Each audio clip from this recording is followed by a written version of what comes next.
Di sini kita nak mengetengahkan lebih informatif berkenaan dengan apa kesan, bagaimana untuk kita elakkan dan juga bagaimana sebenarnya punca melafazkan cerai ataupun mudahnya kita melafazkan cerai ataupun dari sudut pandang suami isteri itu sendiri kan. Kita nak ketengahkan hari ini ya nak. Berat topik yang kita bincangkan pada hari ini. Harap anda semua dapat bersama dengan kita selama 1 jam ini, dan tanpa melengahkan masa lagi, elok kalau saya perkenalkan dua orang tetamu yang sebenarnya tak asing lagi di set wanita hari ini.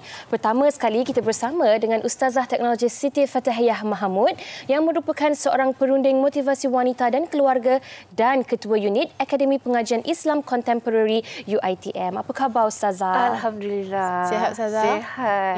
Dan pastinya hari ini saya dan juga Yana, seluruh tim wanita hari ini sangat-sangat berterima kasih dan juga kami harapkan sebenarnya Ustazah Yana, beliau baru sahaja rumah beliau terbakar baru-baru ini dan masih lagi bersama dengan wanita hari untuk kongsikan berkenaan topik kita hari ini. Terima kasih banyak-banyak Ustazah. Sama-sama. Harap Ustazah tabah. Dan kita juga bersama dengan Tuan Faisaluddin Muhammad Yusof, Peguam Bela dan juga Peguam Syar'i. Tidak asing lagi bersama dengan wanita hari ini. Tuan Faisal sihat? Waalaikumsalam. Lama tak jumpa sebenarnya Tuan Faisal. Keluarga semua sihat ya? Alhamdulillah, sampai Riana pun dah jadi ibu. Ya, betul. Okey. Dan mungkin kita boleh mulakan berkenaan dengan mudahnya lafaz talak ini. Kita nak secara generalnya, kalau boleh Ustazah mulakan mukadimahnya secara ringkas. Okey, bismillahirrahmanirrahim. Assalamualaikum warahmatullahi wabarakatuh. Jadi kalau kita lihat ya Fatin dan Yaina, dari segi perceraian ni, dia memanglah dia yang pasangan muda pun ya, pasangan yang tidak muda pun dia juga terlibat. Walaupun kita tengok memang dia banyak menyentuh kepada pasangan yang muda, tetapi dari segi umumnya, kenapa berlaku perceraian? So dia ada beberapa faktor lah. Pertama dari segi bila kita berkahwin, kita adalah bercampur di antara lelaki dan perempuan. Jadi kita tahu sebenarnya lelaki dan perempuan fitrah kita berbeza. Perangai kita berbeza. Perangai kita tak sama. Jadi kan bila perangai tak sama, kita bergabung, itulah kadang-kadang dia susah nak masuk. Dari segi emosi dia, dari segi ego dia, kehendak dia. Contohnya macam kita kata kita perempuan. Kita bercakap, kadang-kadang kita cakap lain tapi kita maksud lain. Betul tak? Kita kata tidak tapi sebenarnya ya. Betul. Kadang-kadang tidak dan betul tidak. Mana satu tidak. tu? Betul. Dia beza. Tapi kalau lelaki bercakap, kalau dia cakap nak.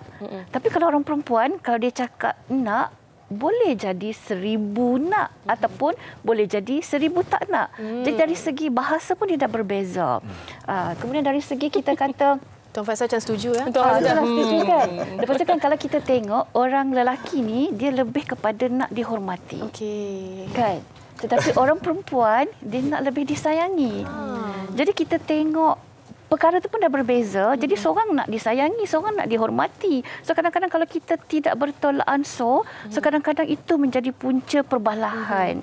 Kalau kita tengok kat situ. Kemudian satu lagi kita tengok awal perkahwinan.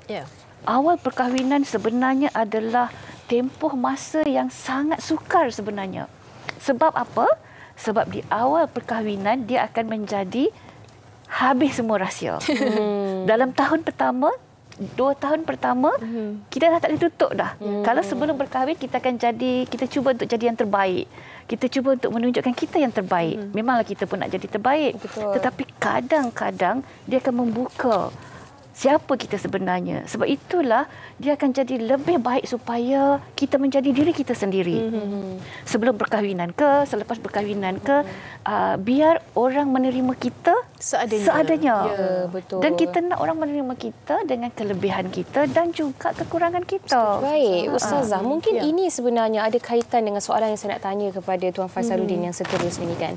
Laporan dalam berita harian mengatakan kebanyakan perceraian statistik menunjukkan mereka ataupun pasangan di bawah usia 30 tahun yang paling tinggi statistik penceraiannya.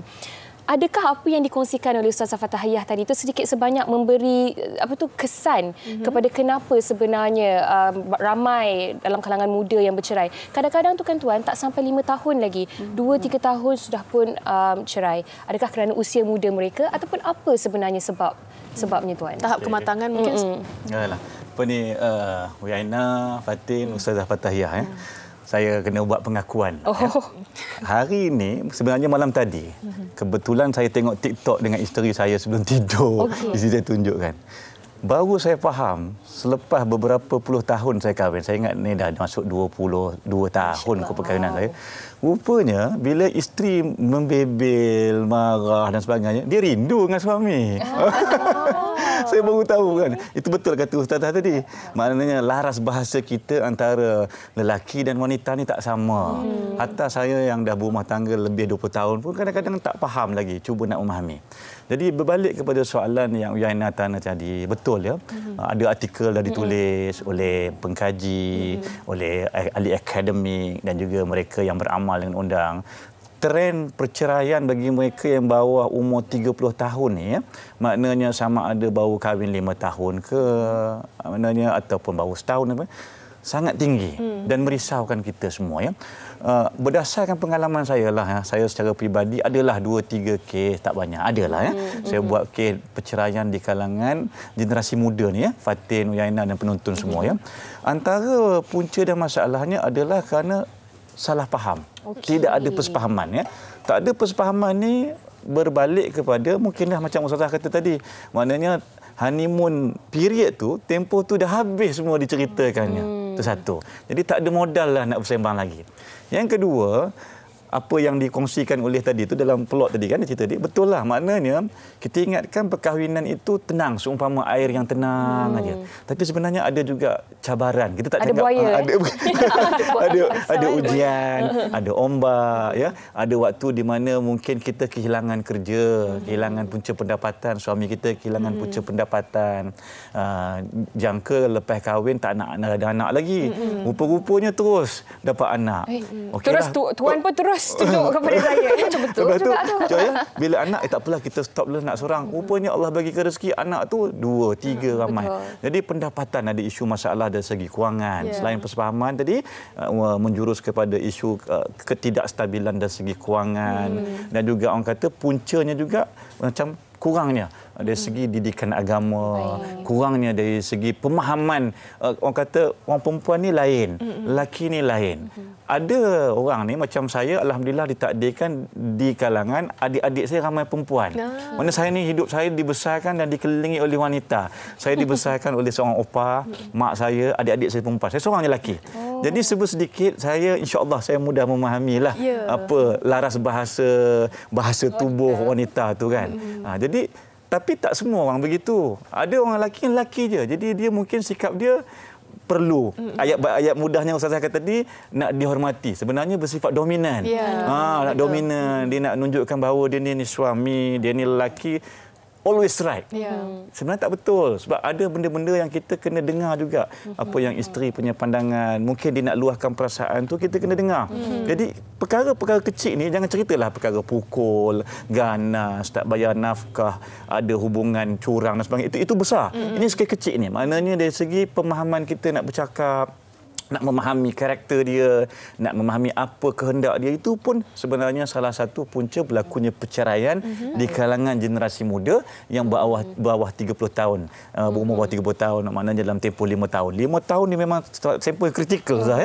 Sangat kritikal. Dulu pun masa usaha baru kahwin pun nak mengenali suami pun macam mana ni? Kita nak marah takut dia pula melenting kan. Saya begitulah respon saya ya. Yana dan juga Fatin. Menarik sekali kan. Saya banyak nak ditanya kali kepada Tuan Faisal dan juga Ustazah. Tapi kita nak dengarkan juga antara pengakuan yang disediakan wartawan kami Tasha berkenaan seorang isteri yang diceraikan suaminya. Jom kita saksikan. Jodoh, ajal dan pertemuan semuanya ditentukan oleh Yang Maha Esa.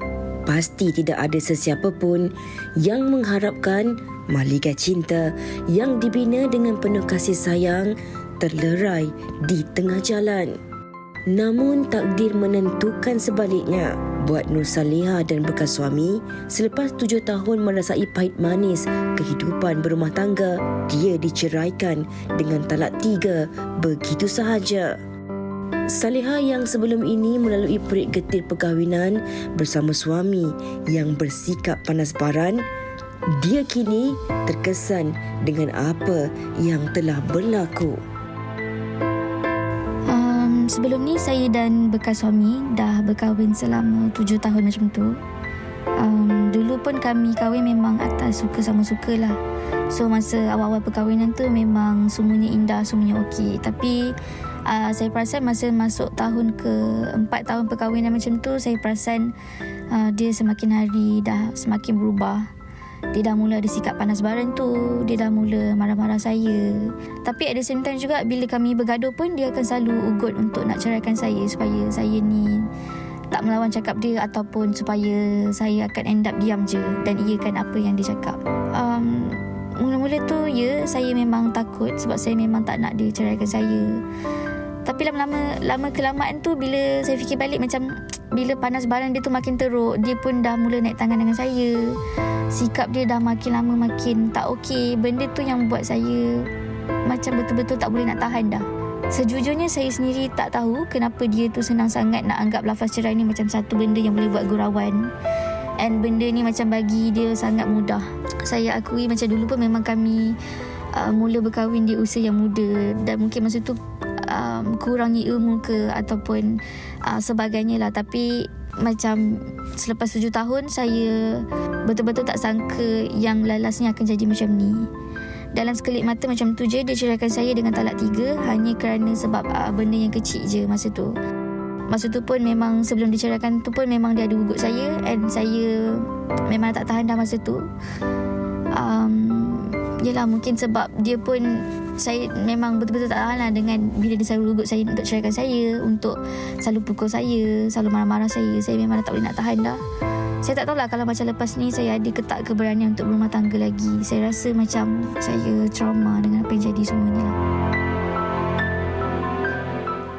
Itu antara cerita yang mungkin kita boleh bawakan bagi pemahaman ramai situasi sekarang ini. Ya, betul. Dan kalau kita dengar dalam paparan itu tadi kan, sifat suami yang mungkin ada sifat-sifat yang tidak berapa baik, panas baran, rasa dirinya yang betul, suka marah-marah dan sebagainya. Ini juga yang membawa kepada kes perceraian untuk pasangan ini tadi. Dan mungkin Ustazah juga boleh kongsikan, adakah kalau tadi Yana ada kongsikan antara mereka generasi muda yang berkahwin awal ni, mereka lebih cenderung peningkatan pun disebabkan kahwin awal, mungkin tak ada kata persediaan dari segi mental dan juga emosi mereka kan. Kalau boleh dikongsikan Ustazah juga. Okey, kalau kita lihat kenapa pasangan yang 30 tahun ke bawah ni banyak statistik perceraian dia agak tinggi.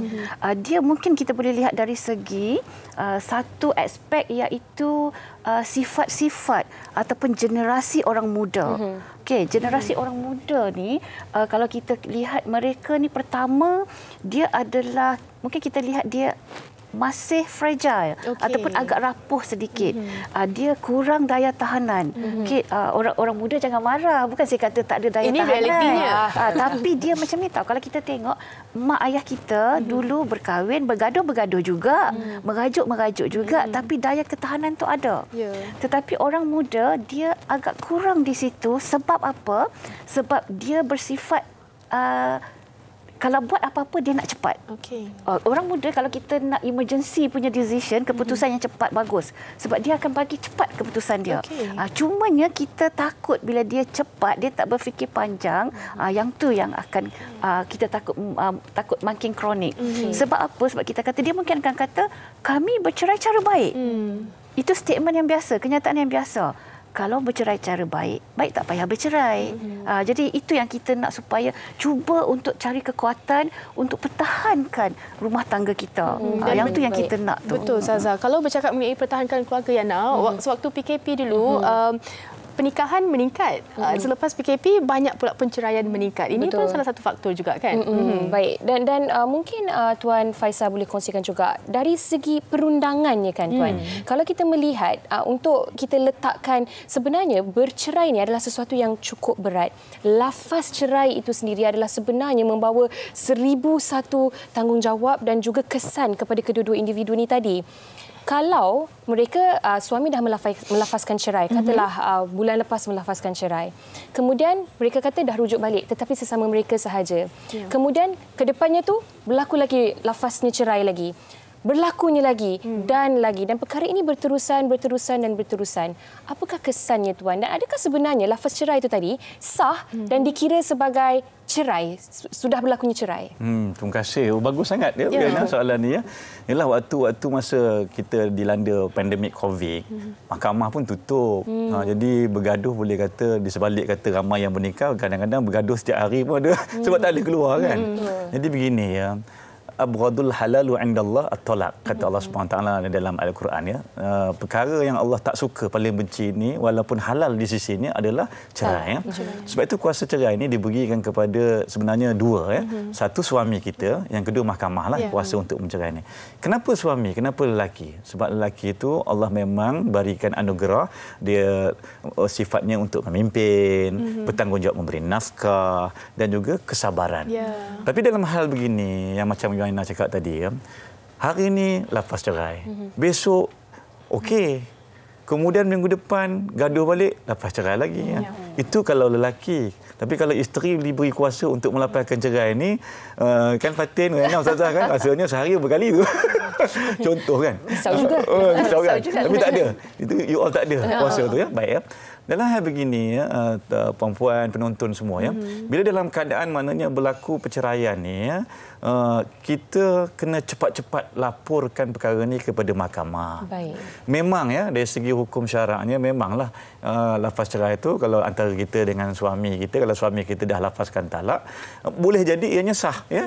Kalau cukup rukun, cukup syaratnya sebagainya. Tapi banyak orang mempermainkan lafaz ini. Sebab itu tajuk kita ni mudahnya melafazkan talak kan. Mudah sangat ya. Seolah-olah kata macam beli barang, gaduh. Cerai ini perkara lain. Dia bukan hari ini gaduh, lepas tu boleh baik. Merajuk boleh baik. Tak, dia melibatkan hukum. Jadi dalam perkara ini banyak ya berlaku di kalangan masyarakat kita. Saya tak ada semualah. Tapi ramai ya.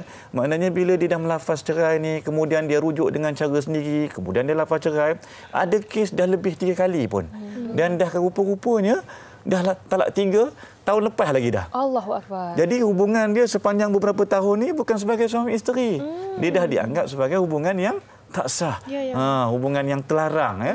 Jadi kalau nak bersama balik, isteri tadi perlulah berkahwin dengan lelaki lain, kemudian dia bercerai, habis tempoh iddahnya, tak ada berkahwin semula, barulah dia boleh berkahwin semula dengan suami yang pertama tadi. Kenapa dalam negara kita ini pihak kerajaan mewajibkan kita mendaftarkan perceraian itu di mahkamah dan juga di Jabatan Agama? Bukan setakat perceraian, rujuk pun kita kena lapor dan daftarkan di mahkamah dan juga di pejabat agama yang tempat kita duduk tu, sebab supaya ada rekod ya. Kita ni sebagai manusia ni, memang kita ni orang kata satu ciptaan Allah SWT yang sangat hebat, dahsyat ya. Tetapi kita ada kelemahan. Apa yang kita bincangkan hari ini, boleh jadi besok kita ingat lagi, tapi tahun depan kita dah tak ingat. Betul, dah ya. Yana, Fatin, dah lupa. Betul. Jadi begitu juga dengan hal perceraian. Bila kita dah jadi macam adat, dah biasa sangat lafaz cerai ni, kita pun tak ingat berapa kali ya dalam berapa kali dah rujuk dan sebagainya. Jadi kita risau, generasi yang terhasil itu bukan generasi yang daripada perkahwinan yang sah, daripada hubungan yang sah.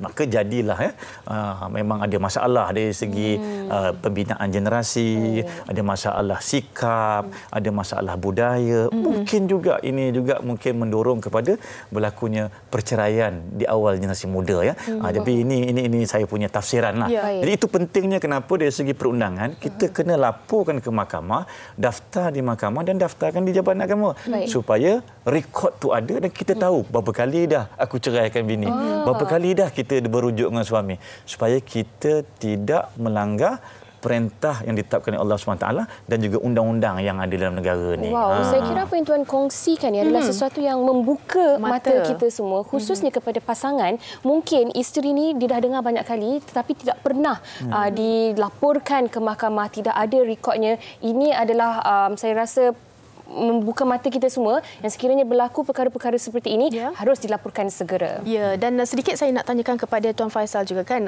seperti mana yang dikomen di Facebook wanita hari ini, Nuriha Sheikh Abdullah. Saya nak tanya, kalau cerai di WhatsApp dan dilafaz 2 talak di mulut. Ini sebenarnya apa yang berlaku dalam masyarakat kita di WhatsApp. secara langsung di media sosial. Adakah ini trend semasa ataupun adakah ini sah juga, Tuan Faisal? Sedikit. Yang pertama dari segi trend semasa memang perkara ni berlaku. Daripada dulu lagi. Daripada dulu maknanya dulu semenjak ada telefon ni orang hantar SMS.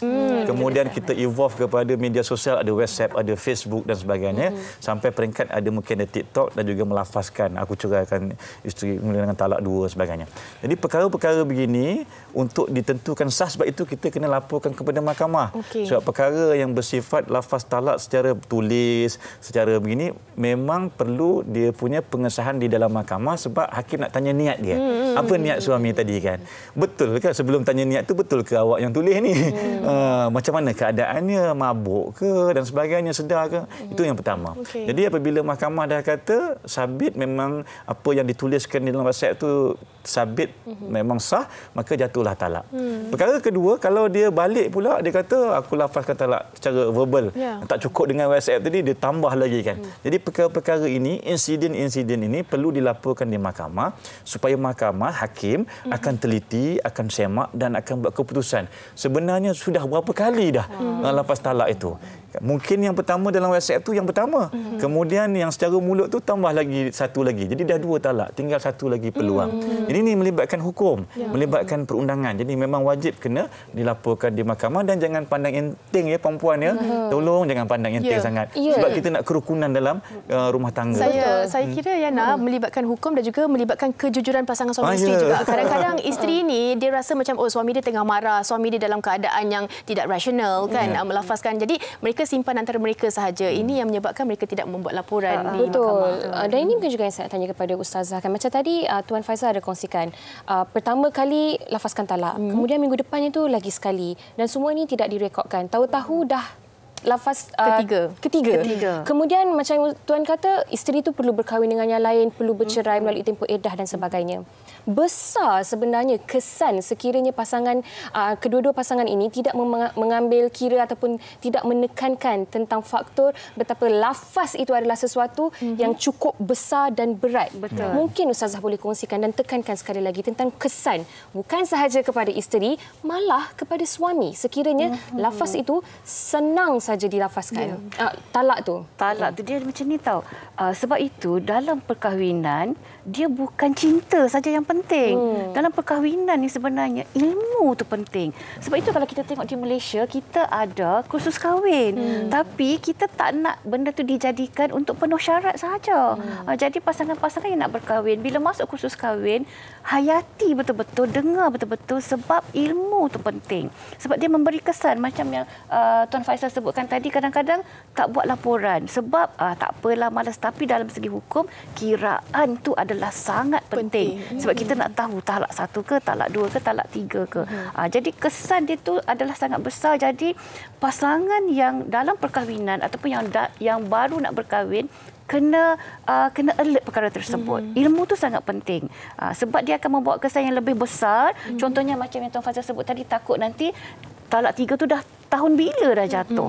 Kita tak pergi buat laporan sebab kita malas dah nak pergi mahkamah. Lepas tu pada masa yang sama, emosi wanita yang diceraikan, kita tahu orang perempuan dia memang banyak emosi. Yaina dan Fatin, kita memang banyak emosi. Sebab tu orang perempuan dia senang gembira.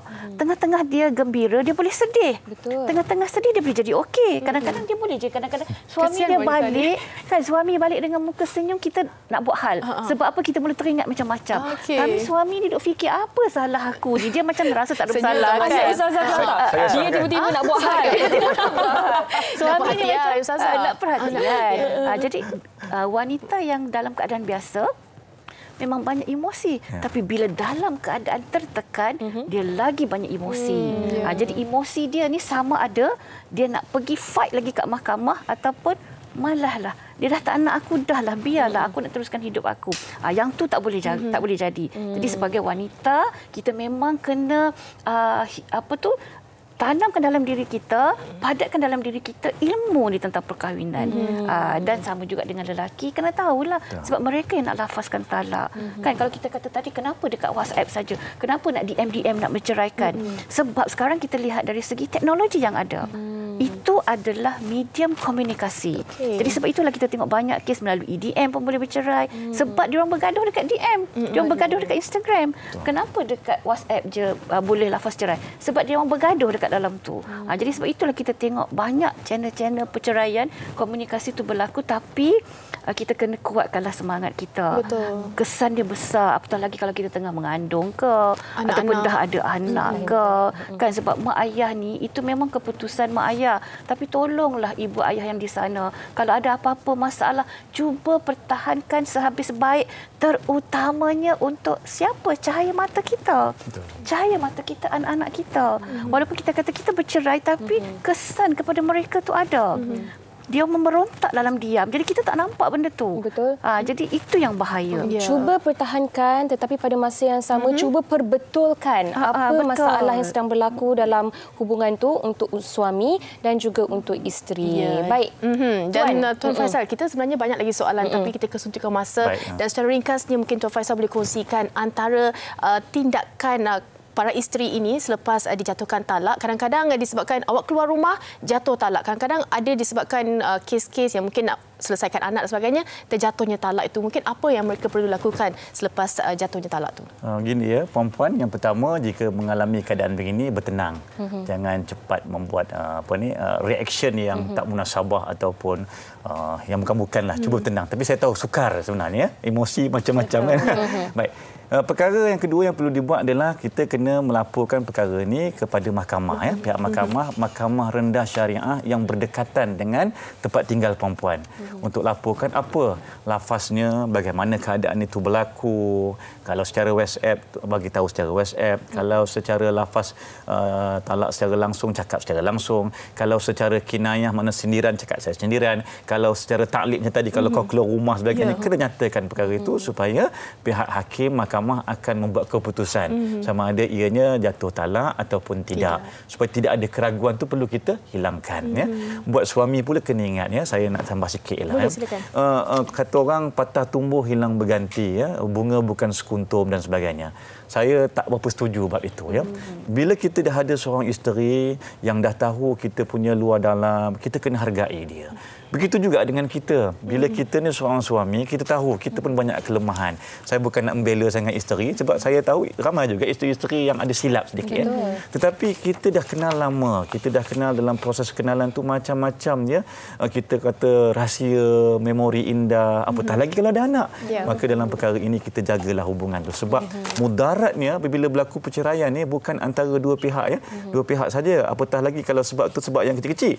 Tetapi melibatkan anak, melibatkan hubungan dua keluarga yang besar, tempat kerja dan sebagainya, dan banyak kes mengganggu kehidupan mereka yang terlibat tu pada akan datang. Jadi bersabar, tabah.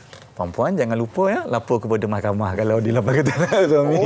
Baik. Saya kira itu adalah rumusan terbaik, ringkasan terbaik untuk perbincangan kita pada hari ini, iaitu mudahnya lafazkan talak. Ingat, dengan setiap lafaz talak yang diberikan ataupun yang diucapkan itu membawa 1001 tanggungjawab. Betul, dan juga kesan. Bukan sahaja kepada pasangan ini, bab kata Tuan Faisal tadi, kepada individu-individu lain yang berada dalam institusi kekeluargaan tersebut. Betul. Dan kalau adalah sekiranya permasalahan, cuba selesaikan dengan cara baik dan juga terus laporkan di mahkamah, selain daripada jangan ada provokasi ataupun peranan masing-masing lah. Terima kasih kita nak ucapkan sekali kepada Ustazah Siti Fathiah dan juga kepada Tuan Faisal atas perkongsian yang saya kira memang sangat-sangat membuka mata kita, Yana, khususnya penonton-penonton di luar sana. Pengajaran untuk kita juga, ya, Fatin. Betul. Okey, baik.